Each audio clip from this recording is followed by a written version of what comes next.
ዛሬ በሜክሲኮና በደቡብ አፍሪካ መካከል የዓለም ዋንጫ የመክፈቻ ጨዋታ እንደሚካሄድ ነው የሚታወቀው እና የመክፈቻ ጨዋታ ነው። ከዛ በፊት የመክፈቻ ስነ ስርዓቱ ይሆናል።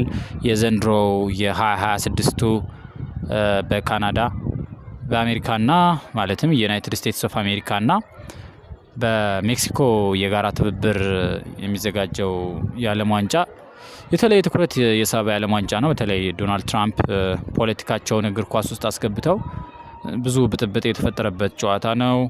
ሶማሊያዊ ዳኛ በአሜሪካ ገብቶ ጨዋታ እንዳይዳኝ ተከልክሎ ተመልሷል፣ ከድንበር ተመልሷል። ይሄ ብዙ መነጋገሪያ የፈጠረ ነው።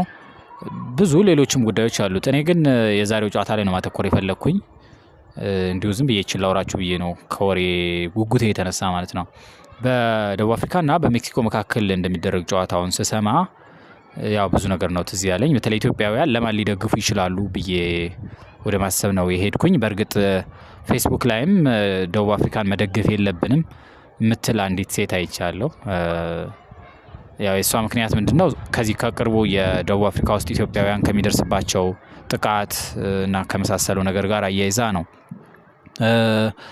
ነገር ግን ከዛ ባሻገር ለሜክሲኮ ኢትዮጵያውያን ሊደግፉበት የሚገባ ሌላ የታሪክ አዎንታዊ ታሪክ አለ። እሱ ምንድነው? በሁለተኛው የጣሊያን ወረራ ጊዜ ቀዳማዊ ኃይለ ሥላሴ ለዓለም መንግስታት ማህበር አቤት ሲሉ በብቸኝነት ከደገፉ የዓለም ሀገራት መካከል ኃይለ ሥላሴንና ኢትዮጵያን ማለት ነው ከደገፉ እና ድምጻቸውን ካሰሙ ሀገራት መካከል ሜክሲኮ ተጠቃሿ ናት። ምናልባት የመጀመሪያዋና ብቸኛዋን ማለት ይቻላል።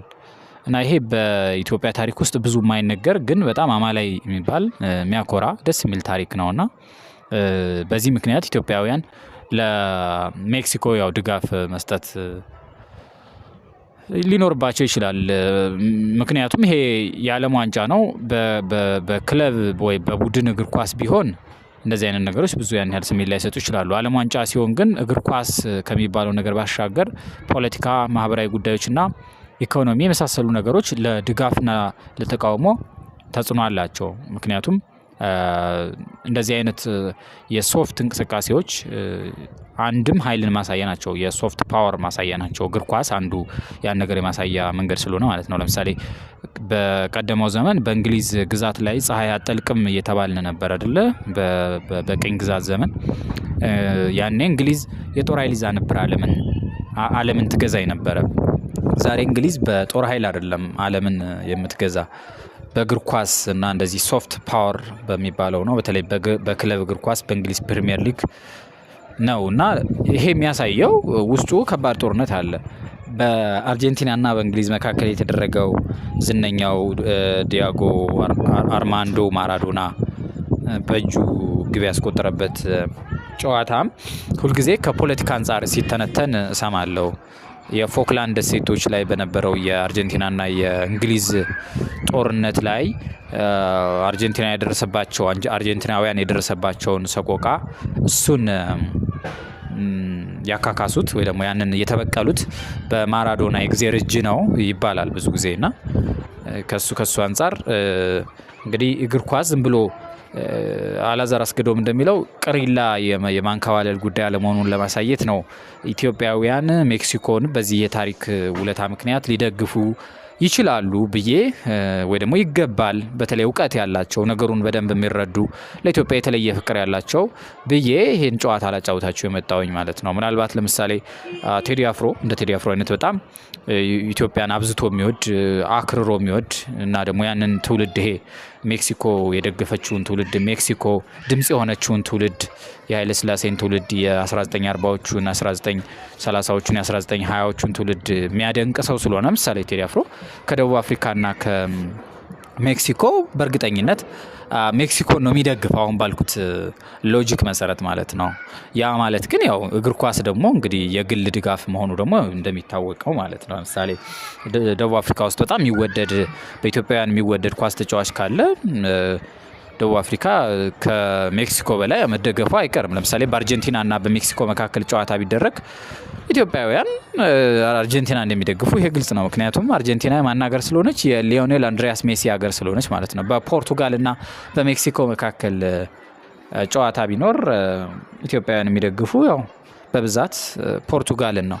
ከዛሬው አንጻር ነው ይሄን ያነሳሁት። ከዛሬው አንጻር ግን ደቡብ አፍሪካ ውስጥ ያን ያህል ኢትዮጵያውያን የሚወዱት ተጫዋች አለ ብዬ አላስብም። እኔ እንዲያውም ደቡብ አፍሪካዊ ተጫዋች በስም ጥራ እንኳ ብትሉኝ አንድ ተጫዋች ነው አእምሮዬ ውስጥ ያለ፣ ሻባላላ የሚባል ተጫዋች። እሱንም ኢትዮጵያና ደቡብ አፍሪካ ሲጫወቱ ነው ማስታውሰውና በዛ ደረጃ ብዙ የደቡብ አፍሪካ እግር ኳስ ዓለም ላይ እዚህ ግባ የሚባል አይደለም እና ኢትዮጵያውያን ደቡብ አፍሪካ የሚደግፉበት የተለየ ምክንያት አላቸው ብዬ አላስብም። ከሰሞኑና በአጠቃላይ በደቡብ አፍሪካ ውስጥ ከሚሆነው ይሄ የዜኖፎቢያ ሁኔታ አንጻር ካየ ነው በዚህ የተነሳ ያን ያህል በደቡብ አፍሪካ ላይ ጥላቻ መገንባት ጥሩ ነው ብዬ አላስብም። ይሄ ከኛ ከምናስበው ባሻገር የሆነ የቅኝ ግዛት ቅርሻት ነው። ዞሮ ዞሮ የቅኝ ግዛት ውጤት ነው እንጂ ደቡብ አፍሪካውያን ክፉ ስለሆኑ ኢትዮጵያውያንን በቃ በተለየ ሁኔታ ስለሚጠሉ እንደዚህ አይደለም። የስርዓት መናወጥ፣ የስርዓት ችግር ቅኝ ግዛት የፈጠረው ችግር ነው እና አንዳንድ የአፍሪካ ልጆች ነው ይህን ጉዳይ መመልከት ያለብን ብዬ አስባለሁኝ። እየደረሰባቸው ያለ ነገር ደቡብ አፍሪካ ውስጥ ኢትዮጵያውያን በጣም ያሳዝናል። በአጠቃላይ ለባለፉት ወራት እየተከታተልኩት ያለ ጉዳይ ነው። ዘገባዎች እሰራለሁ በሱ ጉዳይ ላይ ብዙ ለመመልከት ሞክሬ ያለው። ያው ኢትዮጵያውያን በታሪክ ውስጥ የተከዱ ናቸው ከዚህ አንጻር። ምክንያቱም ማንዴላን በጦር ስልት ያሰለጠነች ሀገር ናት ኢትዮጵያ። ማንዴላን ኩራት እንዲሰማው ክብር እንዲሰማው ያደረገች የኢትዮጵያ አየር መንገድ ላይ ጥቁሮች አውሮፕላን ሲያበሩ አይቶ በጣም እንዲገረምና ተስፋ እንዲያደርግ ያደረገች ሀገር ናት ኢትዮጵያ። ይህንንም እንግዲህ ሎንግ ወክ ቱ ፍሪደም በተሰኘው መጽሐፉ ላይ ጠቅሶታል ማንዴላ። እንደዚህ አይነት ሀገር ናት ለደቡብ አፍሪካውያን ኢትዮጵያ እና ኢትዮጵያውያን በተለየ መስተናገድ ነበረባቸው። ያው የኢትዮጵያውያንም ጥፋት እንደተጠበቀው ነው ማለት ነው። ኢትዮጵያውያን እንግዲህ እንኳንስ ከሀገራቸው ሲወጡ ከሀገራቸውም ውስጥ የሚታወቀው ነው እርስ በርስ ያለንን ስነ ምግባር ለራሳችን የምንሰጠው ግምትና የኛ ስነ ምግባር የተለያየ ነው። ስለዚህ እዚያ ሄደን ልናስቸግር እንችላለን። ያነበብኳቸው አንዳንድ በዚህ ጉዳይም ላይ ያሉ ጥናቶች እንደዛ የሚያሳዩት ነገር አላቸው። ህገወጥ እንቅስቃሴዎች ላይ ይሳተፋሉ ኢትዮጵያውያን፣ ይደባደባሉ በቡድን እንደዚህ እና ያ ነገር ያው ኢትዮጵያውያን እንዲጠሉ ምናምን ያደርጋልና እሱ ሊሆን ይችላል እና ይሄ ከድጋፍና ተቃውሞ ከኳሱም ጋር ብዙ የሚገናኝ አይመስለኝም። እኔ ሜክሲኮን እንዲሁ እንድትወዱልኝ ነው ይሄን ሁሉ ድጋፉ ምናምን ያነሳሁ እንጂ ደቡብ አፍሪካ እንድጠሉ እንደዚያ አይደለም።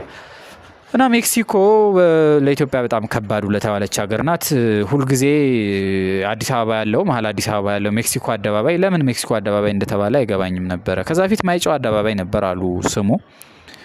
በኋላ ነው ሜክሲኮ አደባባይ እንደተባለ የሰማሁ። በዋናነት ይህን ጉዳይ ዘነበ ወላ ደጋግሞ ሲያወራው ሰማለሁ። መጽሐፍት ላይ ብዙ አላነበብኩትም ወይ ደግሞ አንብቤው ረስቻለሁ።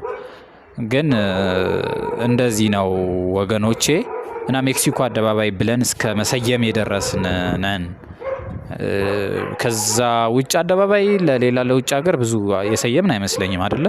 ከኤምባሲዎች ውጭ በአደባባይ ደረጃ ለሜክሲኮ ነው። እንግዲህ አስቡት፣ በዚህ ደረጃ ነው ለእነ ኃይለ ሥላሴ መንግስትና ለዛ ትውልድ ሜክሲኮ ያላት ቅርበት ያላት ወዳጅነት በዚያ ልክ ነው። እኔ ኳሱን ማየቴን እርግጠኛ አይደለሁም። ምናልባት ካለው ላየው ይችላል፣ እንቅልፌ ካልወሰደኝ እና ኢንተርኔት ጥሩ ከሆነ ላየው ይችላለሁ። እና ካየሁት ግን በቃ በእርግጠኝነት የሜክሲኮ ደጋፊ መሆኔን ካሁኑ እንድታውቁልኝ ነው።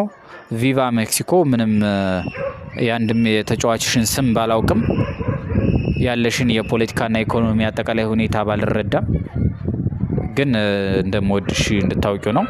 ኤልሜንቾ የሚባል ልጃቸው ባለፈው ተገደለ አይደለ? ታስታውሱ ከሆነ ዝነኛ የእጽ አዘዋዋሪ ነበረ እና ከፍቅረኛው ጋር ሳለ ምናምን ነው አይደል የተገደለ? እንደዛ ነገር ነበረ እና የኤልሜንቾ ሀገር ናት። እሺ አሁን እንግዲህ አንዳንድ ሀገራት እንደዚህ እንድናውቃቸውም እንገደዳለን አይደለ? በሌላ መንገድ ጀግና ሲጠፋ በእጽ አዘዋዋሪ እንድናውቃቸው እንገደዳለን።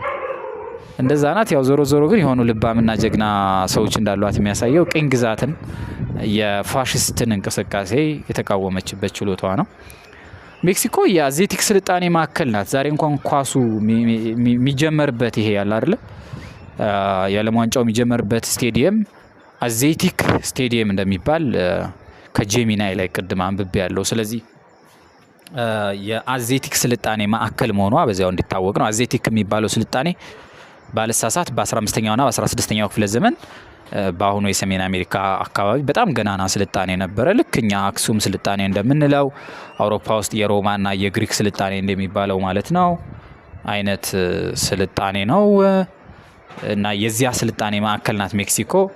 አሁን ሜክሲኮ ሲቲ ትባላለች የሜክሲኮ ዋና ከተማ። እዚያ አካባቢ ስሟን የረሳዋት አንድ ዋና ከተማ ነበረች፣ የዚህ አዜቲክ ስልጣኔ ዋና ከተማ እዛው አካባቢ የነበረ ስልጣኔ ነው ማለት ነው ሜክሲኮ። በዚህ አንጻር በጥንት ስልጣኔነት ጥንት ለማለት ትንሽ ቢከብድም ግን ቢያንስ በ16ኛውና በ15ኛው ክፍለ ዘመን የነበረች እንደነበረች እንድታውቁት ነው። ያ ዘመን ማለት በአውሮፓ የሬኔሳንስ ዘመን ነው፣ የሪፎርሜሽን የሬኔሳንስ ዘመን ነው። በኢትዮጵያ ደግሞ የእርስ በርስ ጦርነት ዘመን ነው። በጣም አስቀያሚ ጦርነት ይካሄድበት የነበረው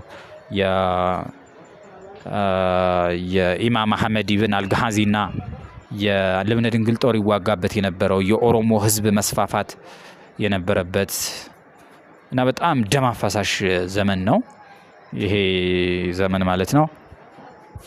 ያኔ የሜክሲኮ ነበረች ለማለት ነው። ስሟ ግን አዜቲክ ይባል ነበረ እና የአዜቲክ ደጋፊ ነኝ። ነገ ምናልባት የተለየ ነገር ከተፈጠረ በዚህ ጉዳይ ላይ ተመልሼ አወራችኋለሁ። ሰናይ ጊዜ